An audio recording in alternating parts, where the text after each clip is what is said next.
Hello guys, കുറേ വൈകിപ്പോയി.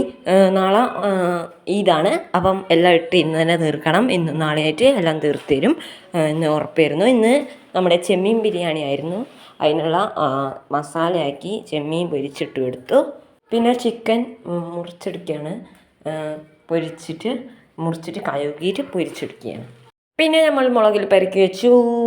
പാത്രത്തിൽ എണ്ണ ഒഴിച്ച് ചൂടാകാൻ വെച്ചു. ചൂടായതിനു ശേഷം നമ്മുടെ ചിക്കൻ എല്ലാം അങ്ങ് ഇട്ട് കൊടുത്തു എന്ന് പറയാം. ഓക്കെ, തിരക്കായതുകൊണ്ട് അങ്ങോട്ടും ഇങ്ങോട്ടും മാറിപ്പോകാൻ ചാൻസ് ഉണ്ട്, ക്ഷമിക്കുക. ഇത് നമ്മുടെ പച്ചപ്പയറ്റ് കഞ്ഞിയാണ്. പച്ചപ്പയറ്റ് കഞ്ഞി ഉണ്ടാക്കാനുള്ള ഇതാക്കിയാണ് കേട്ടോ. കണ്ടോ, ഇതാ പച്ചപ്പയറ്റ് കഞ്ഞീൻ്റെ ഇതാണ്. ഓക്കെ, അപ്പോഴേക്കും നമ്മുടെ ചിക്കൻ പൊരിച്ചത് ഇവിടെ റെഡി ആയിട്ടുണ്ട്. അപ്പോൾ പാത്രത്തിലേക്ക് മാറ്റി വെച്ചു. പിന്നെ നമ്മുടെ പച്ചപ്പയറ്റ് കഞ്ഞി ഇവിടെ ഗ്യാസിൽ വെച്ചിട്ടുണ്ട്. ഇതാ കണ്ടോ, ഇത് നമുക്ക് അട്ടിപ്പത്തലിന് വേണ്ടിയിട്ടുള്ളതാണ്. അപ്പം ഉള്ളി എടുത്ത് നന്നായി കായ്ക്കാൻ വെക്കുകയാണ്. എന്നിട്ട് നമ്മൾ ഇളക്കി കൊടുത്തു. അതിലേക്ക് മുളക് ചേർത്ത് കൊടുത്ത് നന്നായി ഇളക്കി കൊടുത്തു. പിന്നെ നമ്മൾ ആവശ്യമായ പൊടികളൊക്കെ ചേർത്ത് കൊടുത്ത് അതിലേക്ക് ഇളക്കി കൊടുക്കുകയാണ്. പിന്നെ നേരത്തെ പൊരിച്ചു വെച്ച ചിക്കൻ അതിലേക്ക് ചേർത്ത് കൊടുത്തു. ഇനി നമുക്കതിലേക്ക് മല്ലിയിലയും കൂടി ചേർത്ത് കൊടുത്ത് ഇളക്കിയെടുക്കുകയാണ്. പിന്നെ ജ്യൂസ് ജാറിലേക്ക് മുട്ടയും കുരുമുളകും ചേർത്ത് അടിച്ചെടുത്തു. ഇനി നമുക്ക് ജ്യൂസ് ഐറ്റം. ഇനി അതിലേക്ക് പൊടി ഇട്ട് കൊടുത്തു. അതിൻ്റെ പേരൊന്നും നമുക്കറിയാൻ പറയാൻ പറ്റില്ല. സ്പീഡ് പറഞ്ഞു പോവുകയാണ്. അത് അടിച്ചെടുത്ത് കഴിഞ്ഞു.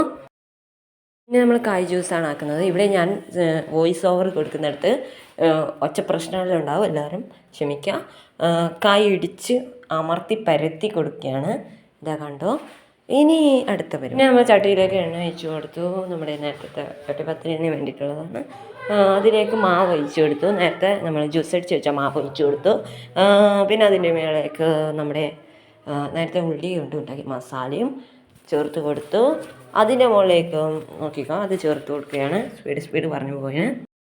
അതിൻ്റെ മുകളിലേക്ക് അതിലെ മാവ് ഒഴിക്കുകയാണ്.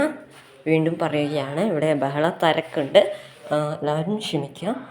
അതിൻ്റെ മുകളിലേക്ക് നമ്മുടെ മല്ലിയില, ചിക്കൻ്റെ കുറച്ച് പീസുണ്ട്, മസാല, അതൊക്കെ ചേർത്ത് ഇപ്പോൾ റെഡി ആയിട്ടുണ്ട്. പിന്നെ നോമ്പുറക്കാനുള്ള ടൈം ആവാനാകുമ്പോൾ നമ്മളെല്ലാം മേശപ്പുറത്തേക്ക് എത്തിച്ചു. ബാക്കി നിങ്ങൾ തന്നെ കണ്ടുവാ. Bye bye.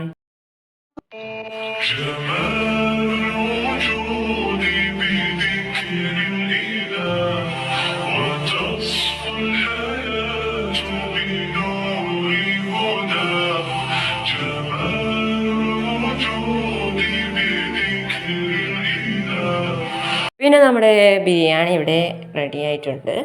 അത് നമ്മൾ പിന്നെ കഴിക്കാൻ പോവുകയാണ്.